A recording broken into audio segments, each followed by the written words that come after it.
Welcome to Mental Health Today. I'm Mike Murray. I'm Tony Clark. And we are going to discuss false paranoia today.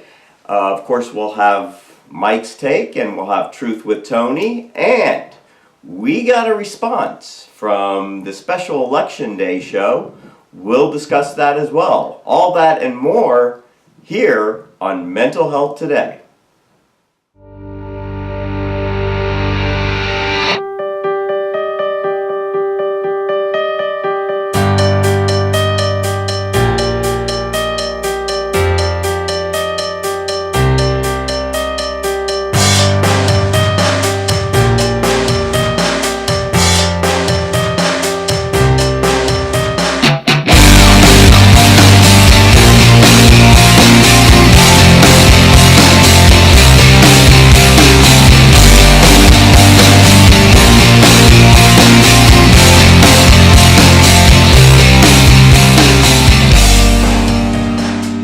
Welcome back. We actually had a response from the special Election Day show that we did the day after Donald Trump won the election. He is our president-elect, and the response to the show was interesting because I'm not sure if this person watched our show.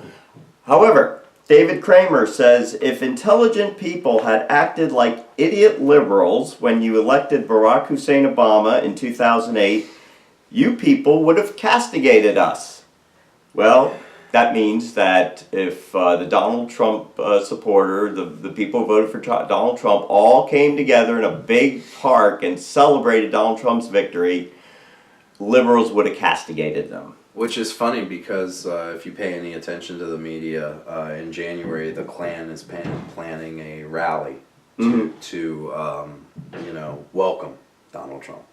Yes. I read it on Facebook that they're planning it for January, and the Klan's going to hold a rally in support of Donald Trump. Okay. That rally probably won't be as large as the... And it probably won't be on the media too much either, except in a negative manner. What, you won't be... It probably won't be in the media. It probably won't be in the... it'll be in the media, but very negative, yeah, but obviously. it'll be like a 4-second clip, where they don't really say what's going on, and they'll just be like a bunch of Klan people got together, and they'll make it into a negative thing. Yeah, but I think it's going to be huge in the media. Oh, absolutely. Yeah, and again, just like the protests and the violent protests this week have been huge. Your behavior and bullcrap like this is merely a demonstration of the total intolerance of the non-thinking liberal lemmings in the U.S. I crack up laughing with that part, especially with like non-thinking liberals. Well, number one, yes, I'm a registered Democrat, but I have voted Republican a million times. Mm-hmm. But also the non-thinking thing just cracks me up because all my brain does is think. Yeah. And I don't know if I still have that I'm a Democrat. I have moved more independent because I don't believe... And I think a lot of people have. Yeah, I don't believe in parties anymore. Parties are fun. Parties are a good time because you're at a party. These are clubs. Yeah. These are two clubs, and they're diametrically opposed. I don't believe the people, like I mentioned before, are diametrically opposed. I think we're a lot closer in thought than we think. I still think the media is extremely divisive. Well, my biggest thing which makes me blow off this whole comment from this guy and really not even want to discuss it is the fact that there is no way you could have watched the 55-minute clip, the whole 55-minute clip that we did, and come to that conclusion. Yeah. There's no way. Even my mom and other people who don't think like us, they see the good qualities about the show. They're not so attacking. I would argue that, the reaction we got from this email is more of a liberal reaction. Mm-hmm. You know, to where they have no argument, they have no anything, and they just sit there and say, well, you people, you know, like you were talking about classifying a whole group of people, like when I was talking about Tony Sotomayor and I made the comment that he hates all black people, and you're like, well, he doesn't hate all black people, he just, you know, hates this specific subset of people and thinks that they're the problem, you know, and so it's really, I had a better response to JD's because at least there was a discussion, a way to have a dialogue in that, but with this it's kind of like, that's not really dialogue, sir. I don't know what you're trying to say. Yeah, yes, I think, I understood what JD was saying a little bit more. I think that this is a little bit more like, you liberals, you know, I talked to my cousin the other night, he voted for Trump. I know a lot of people who voted for Trump. They're good friends of mine, and that's why I say we're not so diametrically opposed to other certain things. His key issue was he wanted Trump because he wanted those judges in the Supreme Court. I wanted Hillary Clinton because I wanted different judges in the Supreme Court. That's a real issue. Otherwise, I think that again, we are not so diametrically opposed. By the way, my cousin's wife actually knew Tony, so she's familiar with the show. Okay, cool. And I'll so tell you had a discussion with the person about that person? Yeah. Yeah. Okay. Good. And a lot of points being made are valid. I think that there just needs to be some open-mindedness. I think there is open-mindedness if two people or a bunch of people have a discussion about it face-to-face. I could speak with David Kramer face-to-face. We could have a good discussion about it. But if you go on social media and you're just printing out words to respond, it's just going to add fuel to the fire. And I would like to challenge David, if you haven't already. That was, I believe, our 6th episode. I'd like to challenge you to actually watch the full episode, but also watch all our episodes. Yeah. And then make a comment that we can have a dialogue about, because I can't have a dialogue with something like that. The overall generalization of you people and all that just gets me defensive right off the bat. Yeah. So, but that being said, David, thank you for that response.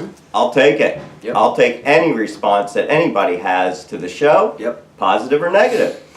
And I think there's a more insidious issue going on in this country, and I talk about it in Mike's Take, and you're about to see it right now. Guilty of communication crimes. Was it just a binge or was that blind? Prior to the U.S. entry into World War II, Franklin Delano Roosevelt went on the radio and said, "There is nothing to fear but fear itself." If he had done that today, we would have seen pundits on CNN going, "What a great speech," and the other side going, "No, there is something to fear. We definitely have something to fear." Well, fortunately, CNN wasn't on back then, and the country was comforted in those words that, yes, there's nothing to fear but fear itself. This week, we've seen people protesting, we've seen divisiveness, and of course, yes, I agree that the media does cause divisiveness. I've already talked about that.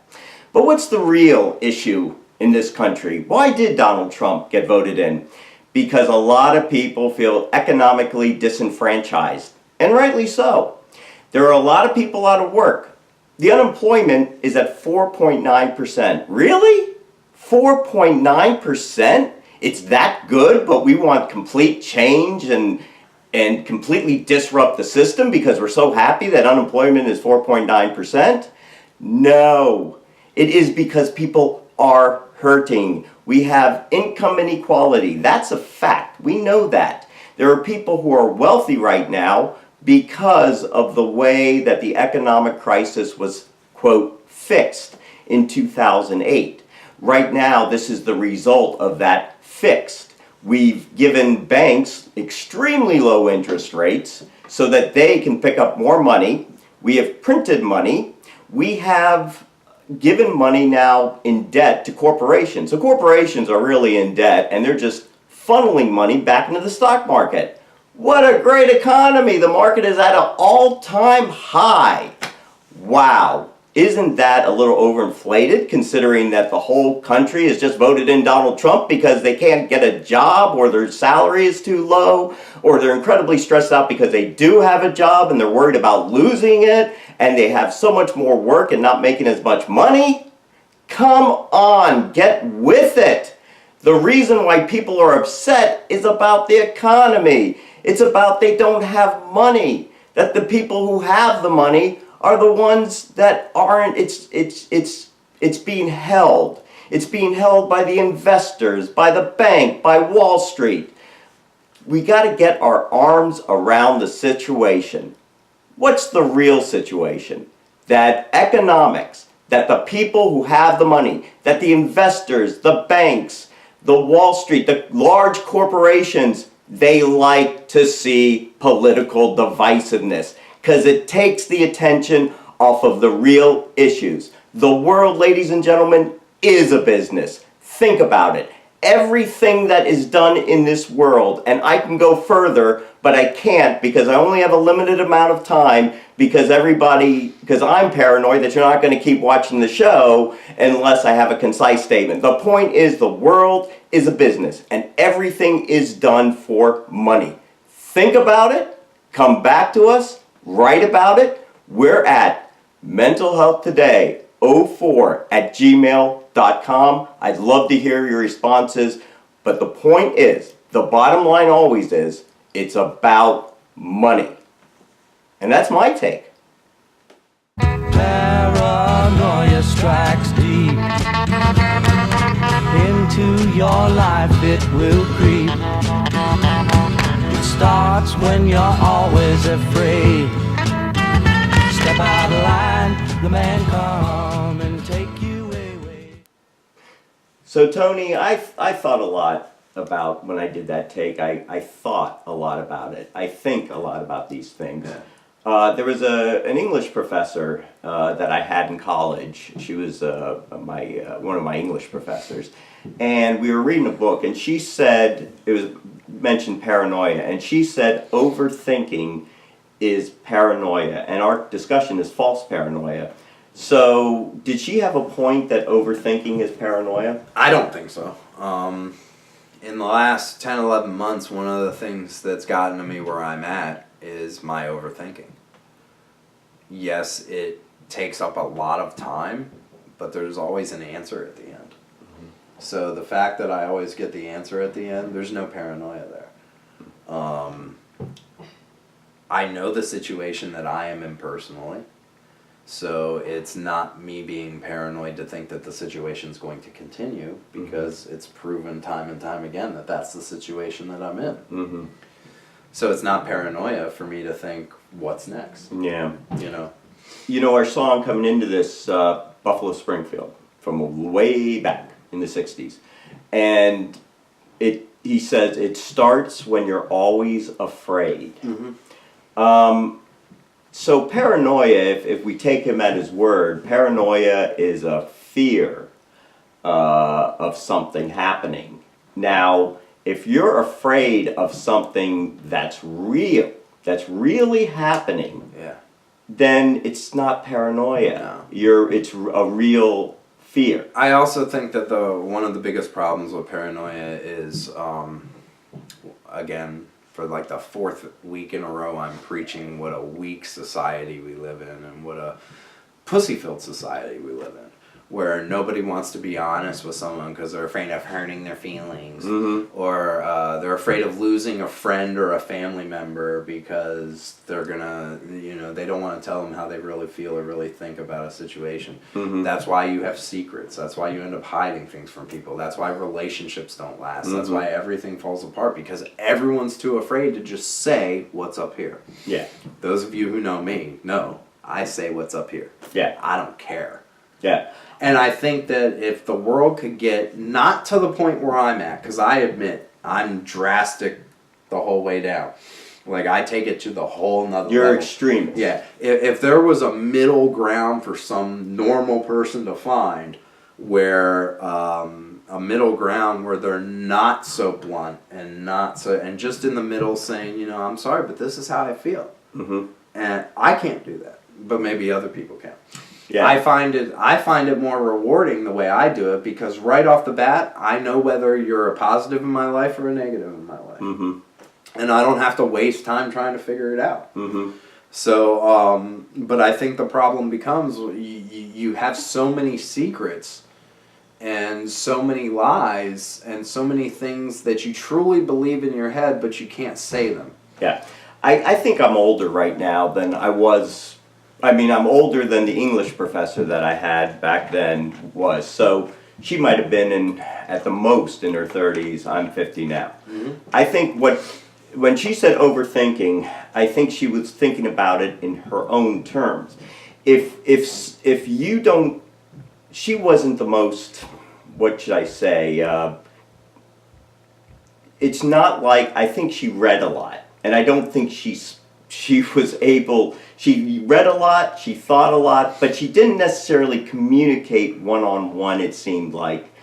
As on, you know, I don't think she was willing to confront the truth. Well, no, there's different levels of intelligence in this world, and nobody wants to face this. There are people who are book smart. Mm-hmm. I can't stand those people. They think just because it was in a book, it's a fact. And, you know, I mean, hell, I'm sorry to go this way, but, you know, the Bible was written by human beings. Yeah, I believe that too. One of the things I like about George Carlin, he's always like, you want me to tell you the truth? I'll tell you as much truth as the people that wrote that damn Bible. Mm-hmm. You know? But there's people who are book smart. You know, somebody could write the Bible today, a new Bible for the 21st century, and nobody would listen to it. But there's a book smart, and then there's street smart, and then there's people smart. Mm-hmm. I am definitely, and I've proven it to myself time and time again, I am people smart. You made the example of how I made you look at the debate. Mm-hmm. I watch people. I watch their reactions. I listen to their words. You go more with your gut instinct. I go more with the gut instinct. And you know what? 99% of the time, I'm pretty right with my gut. And I learned that from a 12-step recovery program. Somebody told me, always trust your first instinct. So I get back to my professor, and if she's thinking like that somebody what somebody likes her or doesn't like her. Now, I didn't know her that well, but I'll just say if somebody says it doesn't know if somebody likes you or somebody doesn't like you, and you start overthinking that, yes, that could cause paranoia. But overthinking in general doesn't necessarily mean paranoia. Well, your first point, I have 3 people in my life, and all they do is what I used to do. They lie, they lie, they lie. They keep track of 50 different stories. I gotta be this way around this person, and that way. Those people are the ones who are living in that false paranoia. Mm-hmm. And that is not a comfortable place to be living in. I think we'll both agree on that. Mm-hmm. Because everything everybody does is a question mark. Mm-hmm. Now, with what we do, not everything everybody does is a question mark.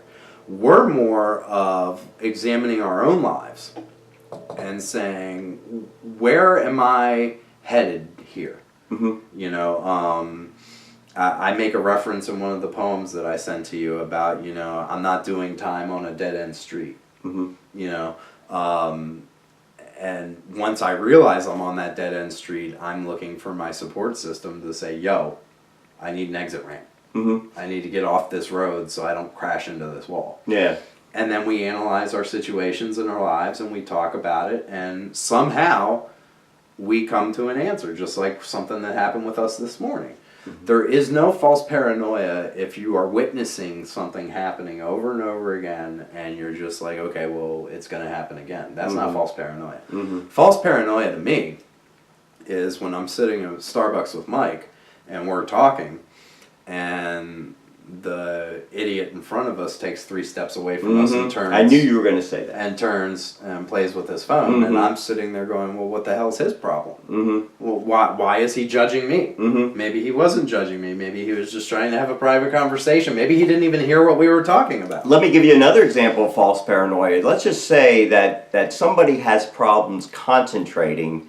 They have ADD, and they have problems concentrating on what somebody says. So they give an expression like this, like they're trying to listen and pay attention. Now somebody looks at you and says, that person looks angry at me. Yeah. That's false paranoia. Yeah. It's somebody who it's hard for them to pay attention all the time, so they're focusing and they have this angry look. That doesn't mean that they don't like you. It means that they're trying to focus. If somebody is in pain and they look like this, it doesn't mean that they're angry at you. It means they're in pain. Now I think you're taking it a little too far. No, I had that situation happen to me. I felt somebody was angry at me, but they were looking at me. Now maybe they were angry at me. I don't know because I didn't ask.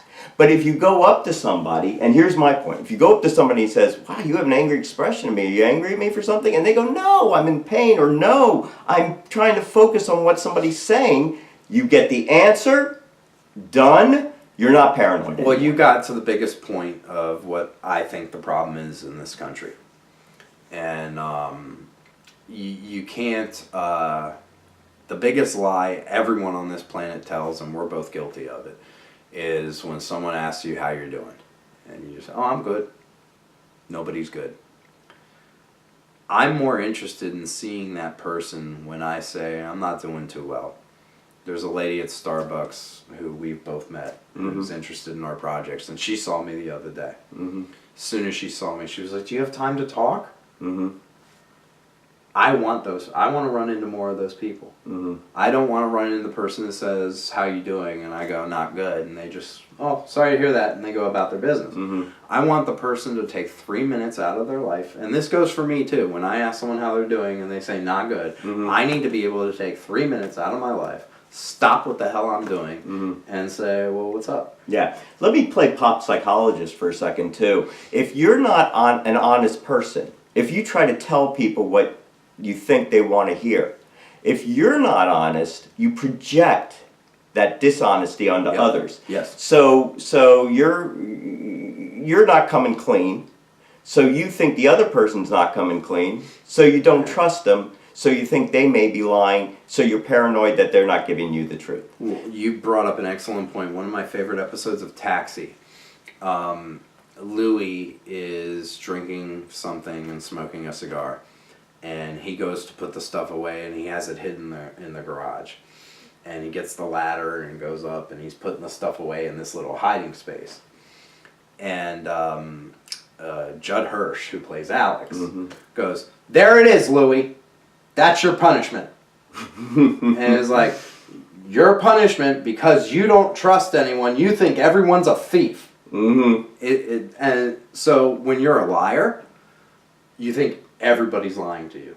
And that's your punishment. You can't trust anybody because you can't trust yourself. And that was his point. And this is 1978. Right. You know, and I thought it was a very poignant message. Sure. Even though it's a comedy. And it was like, right when he hit that, I'll never forget seeing that episode. And I was like, yeah, he's right. Yeah. Because I lied for a long time. I have not told a big lie for several months, since before April. But everything kind of, once I got that confidence and self-esteem and realized, okay, I can use this as a better tool, it became less that I needed to tell stories.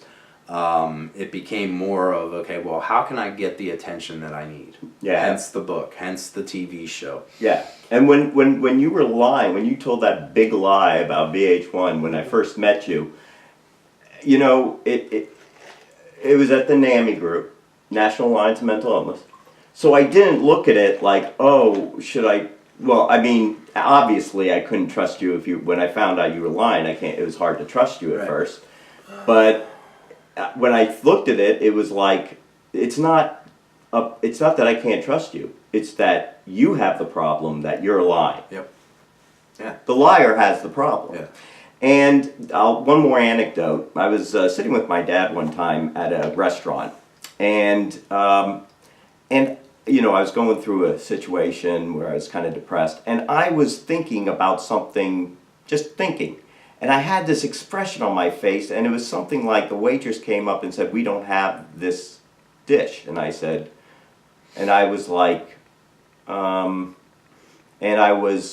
saying, "Okay, I'll have something else." And then I started thinking about something else, and I had this expression on my face, and she goes, "Well, I can't help it if we don't have this dish here." And it was like, I wasn't thinking about that. I was thinking about something else.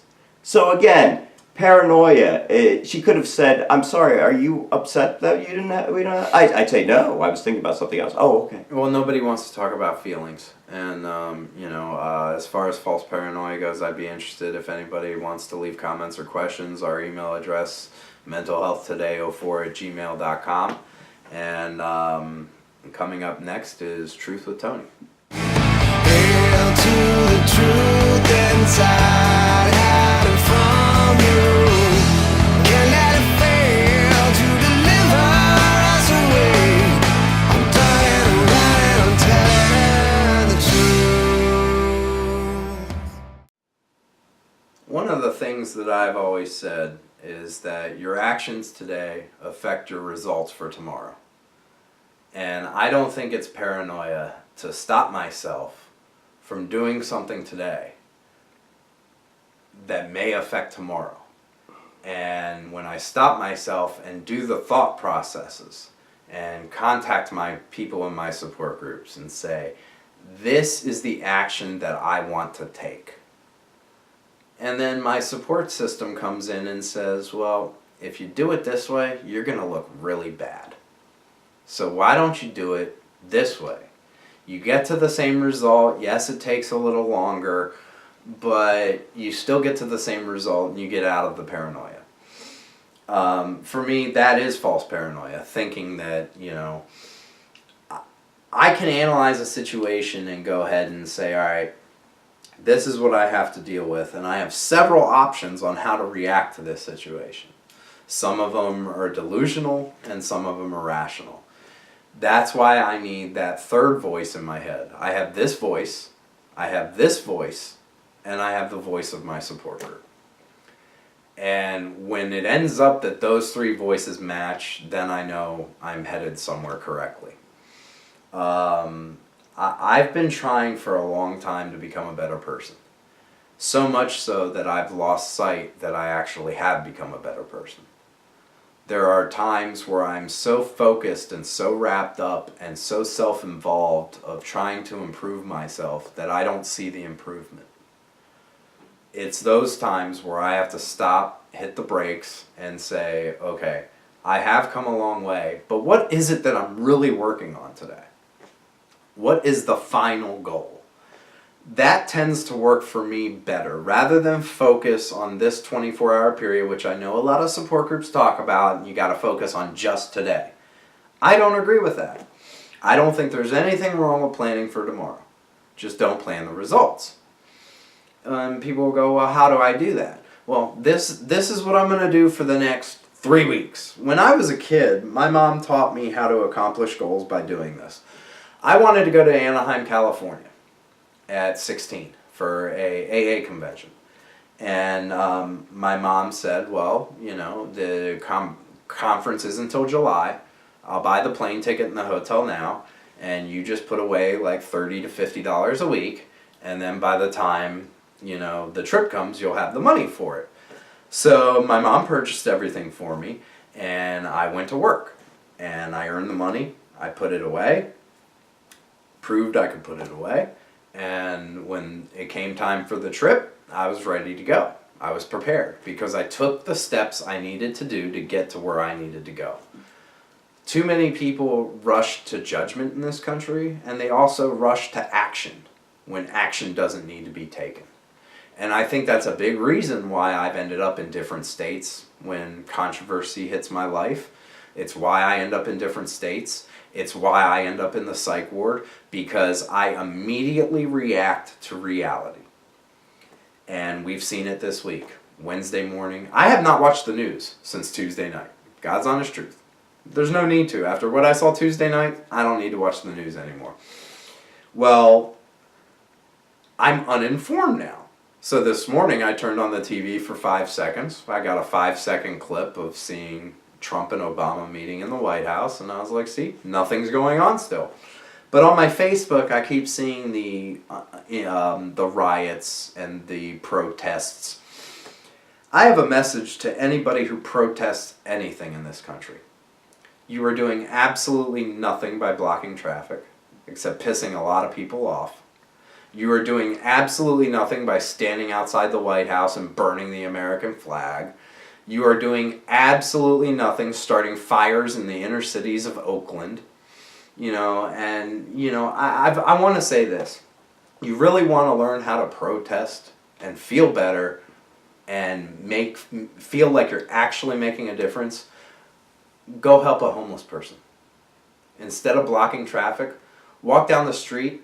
Give a homeless person your shirt. Give them a coat. Give them your shoes. I saw something on Facebook recently where a guy was walking down the street and the guy's sleeping on a grate. This guy puts his food down that he bought for him and his wife, gives it to the homeless guy, takes off his shirt, gives it to the homeless guy because it was so cold. Help the homeless. Help a friend. Help a neighbor. The next time you ask someone how they're doing and they say not well, stop your busy-ass, pathetic life for 3 minutes and just say, do you want to talk? That's how you protest. That's how you make a difference, because you are now living in the solution rather than the problem.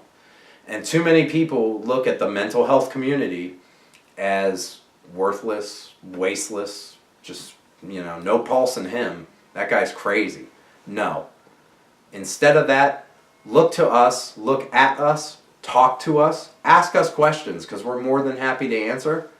But also, when people talk, things get solved. So next week here on Mental Health Today, we will be discussing medication and dopamine, the dopamine effect as I like to call it. We will also have Mike's take, and we will have Truth with Tony. All that and more next week on Mental Health Today, and try for higher.